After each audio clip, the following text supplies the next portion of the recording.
We can all believe what we believe. Peacefully agree, disagree. All right, everyone. Welcome to another episode of our ELA podcast. Listen, we are going to talk about figurative language today and why we use it. So, I am going to ask you a few questions that I want you to think about. When I read this story, I want you to think about what literally happened in the story. And then I'm going to reread the same story, but I'm going to add figurative language into it. And I want you to think about what that figurative language is that I am using. And I want you to think about which story is more entertaining, the one with the figurative language or the one without. So here's the story. Practice was not fun yesterday. The coach seemed to be in a particularly foul mood. To begin, he had us run up and down the field repeatedly. I was tired after that. It was also hot, so sweat was on my face. On top of all that, he did not give us a break. But we had to go quickly into other exercises like squats and sit ups. The worst came when it was time to play. Coach hollered at every kid.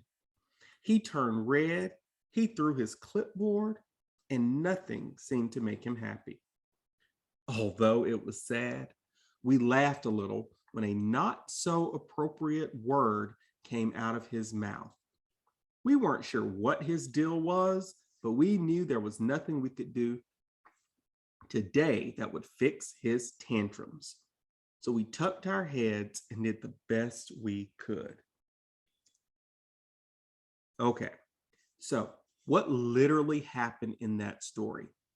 If we were going to summarize this story, we would just say that the narrator of the story was at some type of practice. We really don't know if it was football or soccer or baseball, but we know it wasn't um, basketball, right? Because he said he was outside on a field, and those sports are played outside. So we can say that he had a bad day at practice. His coach was in a really ugly mood, and he made practice miserable for the team. That would be a quick summary. That's what literally happened. He literally threw his clipboard. His face literally turned red at one point. He literally hollered at people. Okay, so those are some of the events that literally happened. Now I'm going to read the same story, but with figurative language. Here we go. Practice was not fun yesterday. Our coach was a bear that lost his trout. To begin, he made us run up and down the field more times than a drill sergeant in the U.S. Marines. I was so exhausted I could have fainted dead away after that. Plus, the sun was glaring like the heat lamp on our classroom turtle, Bobby. On top of all that, he did not even give us a break. But we had to go quickly into other exercises like squats and sit ups. The worst came when it was time to play. Coach hollered and screamed like a banshee. His tomato red face showed his anger, and he threw his clipboard like a baby having a fit. Nothing seemed to make him happy. Although it was sad, we did chuckle, hee hee, when a bad word flew out of his mouth like a quick flying frisbee. We weren't sure what his deal was, but we knew there was nothing we could do today that would fix his tantrums. So we tucked our tails and did the best we could. So let's talk about some of the figurative language in this story. First, I want you to pause just for a few seconds to see if you can find some figurative language yourself.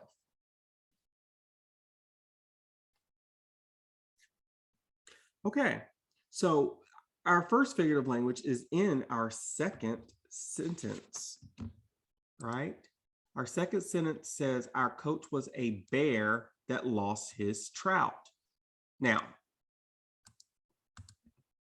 if I'm not mistaken, a bear cannot coach a sport. So this did not literally happen, but we can imagine how angry a bear would be if it lost his trout that he's trying to eat, right? So that is called a metaphor because it said that the coach was a bear. All right. He made us run up and down the field more times than a drill sergeant in the US Marines is more figurative language. This is called hyperbole. It's an exaggeration. He didn't literally make them do that, but it gives you a good idea of just how many times he did it. The sun was glaring like the heat lamp on our classroom turtle. The sun is not a heat lamp, but it's a simile comparing the sun to a heat lamp.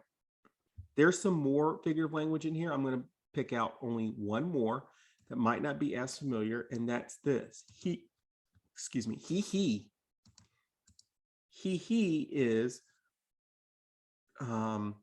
a word that sounds more like a sound, like boom or bang. That's called an onomatopoeia.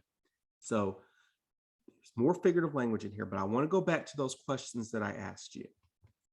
The first question is right here. What literally happened? We already talked about the literal things that happen. What figurative language is used? We already talked about that. Onomatopoeia, similes, metaphors. Which is the most entertaining? This is a question that I want you to answer. Which one of these is more entertaining? I don't know about for you, but for most people, the second version of this story would be more entertaining.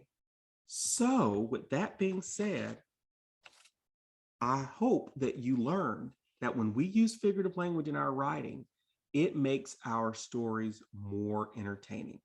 And that's the whole reason we write narratives, is to be entertaining. They're to entertain the reader.